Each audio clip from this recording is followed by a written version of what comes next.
Ini sudah pada zaman seperti bangsa Israel ini dalam perjalanan. Pencobaan pertama kan soal minum. Ya. Tuhan sedang tunjukkan kita berada di akhir zaman. Ya mungkin bagi kita di sini di Tanjung Uban nggak ada persoalan air. Ya, Anda masih bisa minum. Sumur-sumur saudara masih berisi.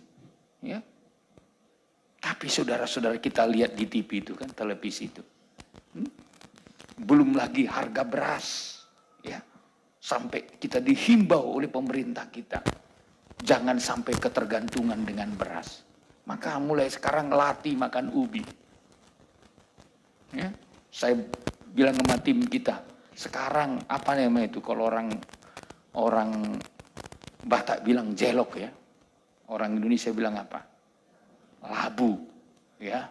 Kalau orang Karo bilang gundur. Gundur ya? Jambe ya. Nah, ini kalau yang jambe yang kuning itu, ya, itu bisa tahunan loh disimpan. Orang Korea menyimpan itu kalau musim dingin. Jadi ketika datang musim dingin, musim salju, stok mereka ada. Nanti tidak menutup kemungkinan kita berada pada zaman yang sulit ini. Maka kita bikin percobaan, saudara. Saya lihat semalam sudah mulai berbuah dia. Senang kali saya. Ya. Seperti dapat 1 miliar saya rasa. Dalam hatiku, wah bisa juga rupanya. Jadi kalau jemaat ya tidak mau kelaparan, gunakan apa yang ada padamu. Haleluya, gunakan. Jangan bilang, enggak mungkin kena kelaparan.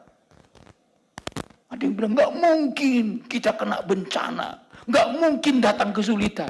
Orang Alkitab udah catat kok.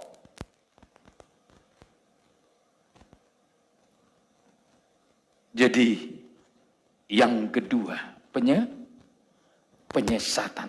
Ya. Yang pertama, saudaraku, siapa penyesat itu? Ya, dijawab tadi, ya, di bagian yang kedua.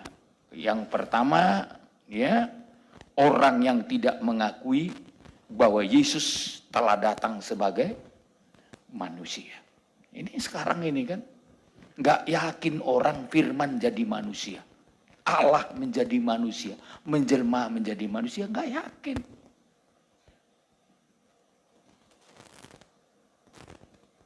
Tapi orang yang tidak percaya bahwa firman itu menjadi manusia, Yesus datang sebagai manusia, itu adalah penyesatan. Yang kedua, orang yang keluar dari firman pengajaran yang benar. Sudah terima pengajaran. Maka di ayat yang ke-8, coba ayat 8. Ayat 8. Ya. Waspadalah supaya kamu jangan kehilangan apa yang telah kami kerjakan itu. Terus? Tetapi supaya kamu mendapat upahmu sepenuhnya. Teruskan. Setiap orang yang tidak tinggal di dalam ajaran Kristus, tetapi yang melangkah keluar dari situ, tidak memiliki Allah. Barang siapa tinggal di dalam ajaran itu, ia memiliki bapa maupun anak. Jadi jangan keluar dari firman pengajaran. Ya, pasti akan sesat. Terus, ya. Ayat 10. Jikalau seorang datang kepadamu dan ia tidak membawa ajaran ini, ya, janganlah kamu menerima dia di dalam rumahmu dan janganlah memberi salam kepadanya. Iya. Orang yang mengajarkan ajaran lain yang berbeda dari ajaran yang kita telah terima, itulah firman Tuhan. Ini penyesatan. Maka dikatakan janganlah memberi salam kepadanya. Jangan bersekutu, jangan berkawan. Udah jelas-jelas melawan pengajaran, tolak. Ini kadang-kadang karena kita terlalu punya etika, nggak apa-apa. Tapi datang dia membawa racun secara roh. Ya. Saudara, Kalau ada orang yang mengajarkan ajaran yang lain yang berbeda dari ajaran yang telah kita terima, sampai disebut janganlah memberi salam kepadanya. Terus ayat 11. Sebab barang siapa memberi salam kepadanya, Ya, ia mendapat bagian dalam perbuatannya yang jahat. wah, kita nggak melakukan jadi kena. Sama nasib kita. Ya, ngapain terkontaminasi dengan kesalahan orang kepada dosa orang? Ngapain?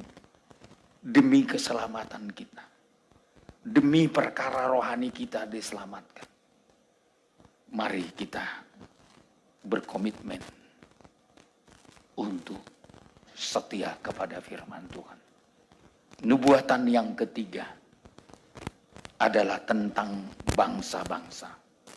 Itu Lukas pasal 21 ayat 9 sampai 10. Ayat 9 sampai 10. Lukas 21. Ya.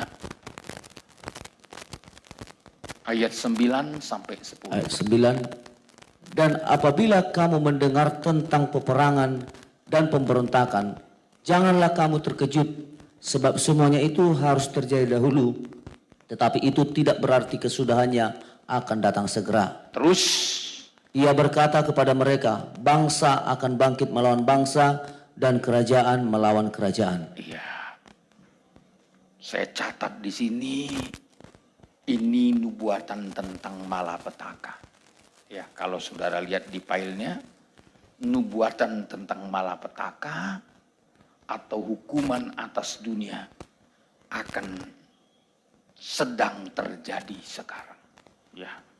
Pertama ini kegoncangan yang hebat melanda bangsa-bangsa di dunia ini dengan mengejutkan dan menakutkan, yaitu pertama peperangan rohani. Peperangan. Jadi ini bukannya perang secara jasmani, perang nuklir, ini termasuk peperangan rohani. Ini menjadi penderitaan. Ya. Antara yang jahat dengan yang baik, perang secara roh. Ya. Dan peperangan ini, saudara, diprakarsai oleh iblis. Kalau kita wahyu saudaraku, bayangkan setan menyerang Tuhan sampai ke sorga. Ke sorga dia serang Tuhan. Tapi setan tidak pernah menang melawan Tuhan, pasti kalah. Apalagi cuma saudara yang ada di bumi, pasti dia serang saudara. Apalagi dia tahu saudara dekat dengan Tuhan. Saudara jadi jemaat, saudara orang yang beribadah, saudara ada orang yang melayani Tuhan. Sasaran utamanya saudara. Kalau Anda tetap hidup dalam dosa, nggak perlu dia serang saudara. Karena udah satu kelompok dengan dia. Tapi justru kita beribadah, justru kita setia, justru kita mau melakukan firman Tuhan, dia serang. Termasuk dia serang ekonomi saudara. Supaya kalau lumpuh ekonomimu, dia pikir engkau akan menghujat Tuhan. Tapi coba tetap Anda berserah sama Tuhan. Lumpuh pun ekonomimu, engkau tetap setia. Amin. Engkau tetap seperti Ayub, terpujilah Tuhan. Tapi jangan lupa, walaupun datang goncangan, lewat peperangan, lewat gempa bumi, lewat penyakit sampar. Ya, kalau penyakit sampar jasmani, ya buktinya COVID-19 bisa kita lewati. Tapi penyakit sampar rohani ini, penyakit menular, ini yang bahaya. Orang malas, kita jadi malas. Ini kan penyakit menular ini. Orang yang tidak setia, kita pun jadi tidak setia. Orang tidak jujur, kita pun tidak jujur. Ini penyakit menular. Ya. Ini maka saudara jangan mau kena virus-virus secara rohani. Ya. Orang nggak setia, saudara bertekad tetap setia. Walaupun saudara diejek, dihina, dicaci maki sekalipun. Ya. Tapi saudara berkomitmen tetap di dalam Tuhan. Ya.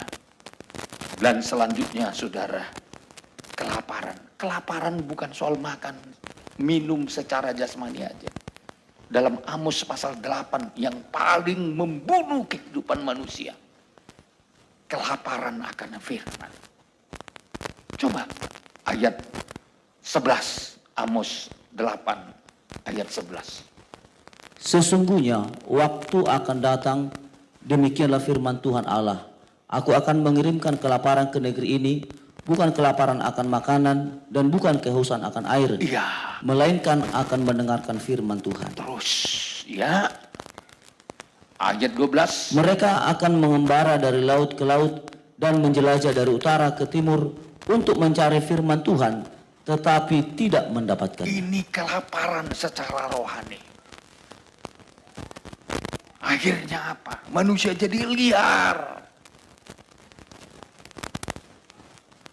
Menjelajah dari timur, dari utara ke timur, semua dijalani.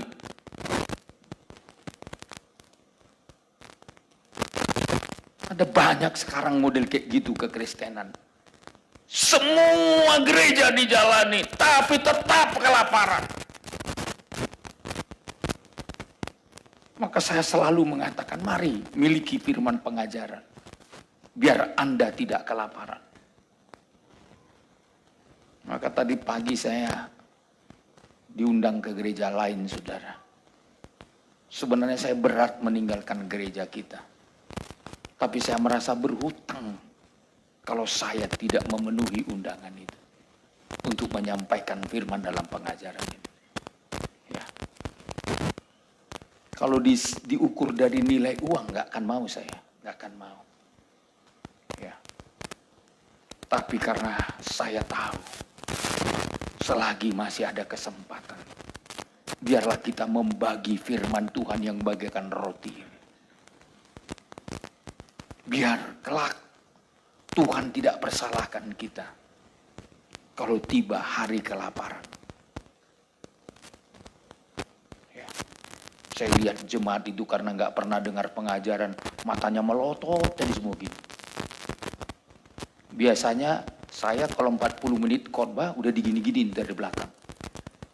Tapi tadi saudaraku udah 45 masih slow semua gini. Ya. Ini di gereja kita ini enak loh. Nggak ada yang gini-giniin dari belakang. Karena saya gembala di sini. Haleluya. Tapi kalau di tempat lain udah gini. Ada lagi yang pakai lampu gini-gini. Sampai kita lihat gini-gini. Waduh. Masih poin pertama udah gini-gini, saudara. Tapi kita bersyukur di tempat ini kita dikenyangkan Tuhan. Lewat firman Tuhan. Haleluya. Sepanjang kita terbuka hati, Tuhan akan memberikan kita kenyang makan firman. Kitab Yoel berkata, kalau kenyang akan memuji-muji Tuhan. Tapi kalau orang lapar pasti bersungut-sungut. Ya, di sini yang lapar, di sini yang ngomel. Itulah kodrat manusia. Tapi kalau kita kenyang, saya yakin mulut kita pun akan memuji-muji Tuhan. Haleluya. Mau memuji-muji Tuhan? Makanlah firman Tuhan sekenyang-kenyangnya. Dan ini akan terjadi di zaman akhir, akan datang kelaparan. Ya. Ini nubuatan yang ketiga. Nubuatan yang keempat. Malapetaka atau hukuman atas dunia. Itu ayat 11. Ayat 11. Ayat 11. Lukas 21 ayat 11. Dan akan terjadi gempa bumi yang dahsyat, dan di berbagai tempat akan ada penyakit sampar dan kelaparan, dan akan terjadi juga hal-hal yang mengejutkan dan tanda-tanda yang dahsyat dari langit. Iya, ini bentuk penghukuman atas dunia. yang kelima, saudara. Nubuatan yang kelima.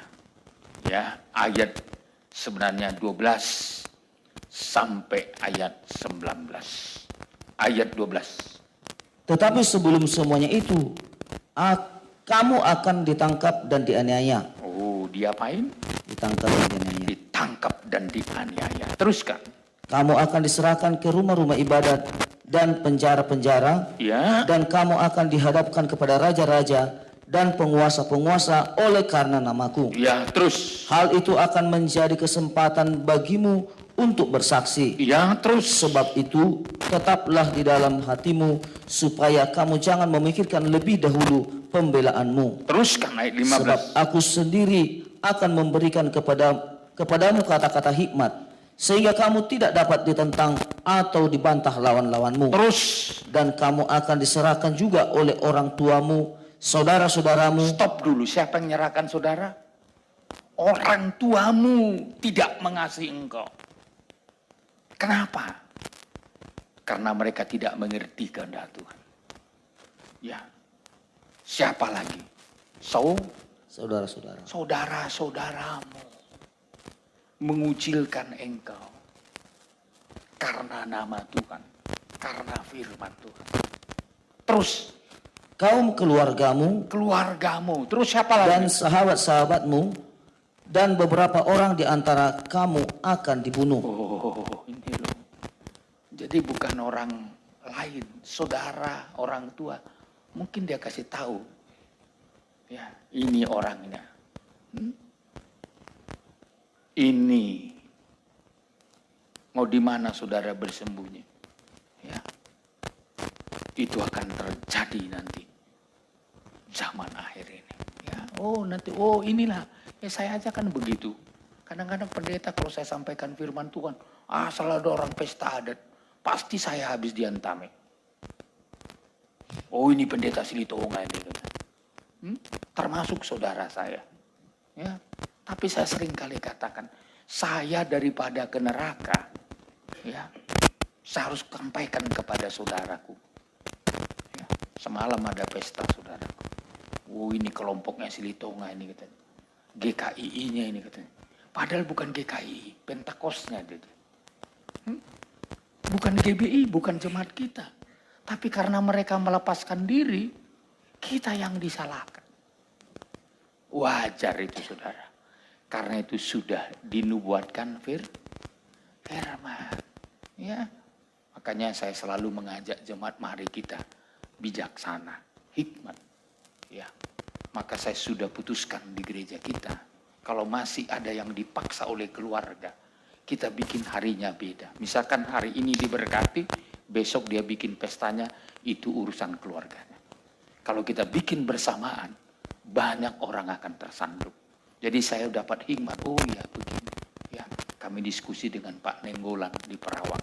Ya, tugas gereja memberkati, tapi tugas keluarga silakan sesuai dengan kemampuan masing-masing. Kalau kemampuannya menolak, puji Tuhan. Kemampuannya nggak sanggup, tapi bijaksanalah. Supaya semua bisa. Dari pihak gereja tetap akan memberkati. Tapi saudaraku, kita atur. Supaya jangan tersandung orang lain. Agar Tuhan dimuliakan. Amin. Kalau masih ada yang menginginkan, ya, maka saya bilang sama jemaat kita, mari kita bijaksana mengaturnya semua. Jadi saudaraku, tidak heran nubuat firman Tuhan ini. Terus ayat 17. Ayat yang ke-17. Dan kamu akan dibenci semua orang oleh karena namaku. Terus. Tetapi tidak sehelai pun dari rambut kepalamu akan hilang. Ini luar biasa loh. Tidak sehelai rambut pun akan Hilang. Dibela Tuhan kita. Anda nggak usah takut. Tuhan akan bela saudara. Terus. Kalau kamu tetap bertahan, kamu akan memperoleh hidupmu. Iya, kamu akan memperoleh hidupmu. Ya. Sekarang, apa yang harus kita lakukan supaya kita dapat menghadapi semua nubuatan tersebut. Ya, yang pertama, ya, ini kesimpulannya ya. Peliharalah kasih Tuhan. Ya, ini yang pertama. Yang kedua, dalam memelihara kasih Tuhan, ya, tetaplah hidup dalam penggembalaan dan pernikahan yang benar. Ya, supaya terlindungi suami istri. Menikahlah dengan orang yang takut akan Tuhan. Milikilah pernikahan yang benar, yang diberkati sesuai dengan kehendak Tuhan. Maka saya suruh dibikin lambangnya cincin. Kenapa cincin? Cincin ini berbicara logam mulia, emas. Makin dibakar, makin murni, saudara. Ya, makin datang pencobaan, nikah kita makin dimurnikan. Yang kedua, cincin adalah lambang dari ikatan yang tidak pernah putus. Tidak ada ujung pangkalnya. Ya, itulah yang menjadi itu kekuatan kita di dalam kasih Tuhan. Selanjutnya, saudaraku, yang disebut bertahan yang kedua artinya tekun dalam doa dan penyembahan. Kadangkala untuk bisa tekun dalam doa dan penyembahan perlu seperti Yunus dibuang ke dalam laut. Ya. Mau dibuang ke laut? Saya rasa nggak ada yang suka dibuang ke laut. Tapi datanglah ikan, ya, memakan Yunus. Lalu dimasukkanlah ke perutnya. Di situ semua gelap. Ya, tak ada kerjaan yang bisa dilakukan oleh Yunus. Mau jalan-jalan pun nggak bisa. Kecuali doa saja. Dari tempat yang gelap katanya, aku berseru kepada Tuhan. Kadangkala perlu datang pencobaan. Perlu datang kesulitan supaya kita tekun dalam doa dan penyembahan. Tapi ingat, orang yang berdoa dan menyembah Tuhan pasti mendapat mujizat Tuhan. Haleluya. Pasti terjadi mujizat. Apa mujizatnya? Yunus kan mau melarikan diri. Dia pikir kalau dia melarikan diri, nggak jadilah dia menginjili ini. Dia pikir lebih hebat dia daripada caranya Tuhan. Rupanya, saudaraku, ikan paus ini lebih cepat dari kapal. Top, masuk ke dalam perut, syik, dimuntahkan di pantai Nini. Dia pikir dia tidak akan lagi melayani berkhotbah, ternyata lebih cepat sampai. Maka seringkali kita lewat pencobaan malah justru datang mujizat. Aminkan dulu. Mungkin menurut kita musibah, menurut kita masalah, tapi ketika kita berdoa, Tuhan ubah menjadi berkat. Haleluya. Kutuk bisa jadi berkat. Persoalan bisa menjadi mengubah kita jadi sukses. Doa dan penyembahan. Ya, mana ada ceritanya lu singa nggak makan daging manusia. Tapi ketika Daniel masuk di sana, karena komitmennya menyembah Tuhan, dia dilemparkan ke lubang singa. Apa yang terjadi? Daniel tidak dimakan oleh singa. Begitu juga Sadrak, Mesak, Abednego. Tidak ada ceritanya orang dilempar ke api nggak terbakar. Tapi karena dia punya hubungan yang baik dengan Tuhan. Dalam doa dan penyembahan. Bayangkan. Dilempar ke api yang sedang menyala-nyala. Bahkan dipanaskan berlipat kali ganda. Orang yang menghantarkan Sadrak, Mesak, Abednego langsung mati konyol, nggak kuat menahan panas. Tapi Sadrak, Mesak, Abednego jalan-jalan di api itu. Sampai raja terheran. Kok ada tambah satu? Yang dilempar 3, yang jalan-jalan 4. Nggak tahu mereka Tuhan hadir. Kalau kita berdoa, Tuhan hadir. Haleluya. Mungkin ada persoalan hidup saudara, persoalan pekerjaan, ekonomi, persoalan anak. Nggak usah takut. Pasti ada jalan keluar kalau kita berdoa. Haleluya. Tuhan pasti buka jalan dengan cara Tuhan yang ajaib. Haleluya. Dan selanjutnya saudara, kalau sudah demikian, ayat yang poin yang ketiga, bersaksi, ya. Jadi saudara, yang pertama tadi pelihara kasih Tuhan, yang kedua bertahan, yang ketiga tetap bersaksi, tetap melayani Tuhan, ya. Dan jika kita tergembala dengan baik, pasti kita bisa memelihara kasih Tuhan, bertahan dan bersaksi. Yakinlah, Tuhan pasti menyertai kita. Tidak salah di rambut kepala kita akan hilang. Tuhan menyertai, membela, memelihara, melindungi. Kita disembunyikan dalam naungannya. Jika kita tergembala dengan baik dan benar, maka kita akan dapat memelihara kasih Tuhan, dapat bertahan dan dapat bersaksi. Jangan takut, jangan ragukan kasih Tuhan. Tetaplah tergembala dengan baik dan benar. Nubuatan firman Tuhan ini pasti akan segera digenapi.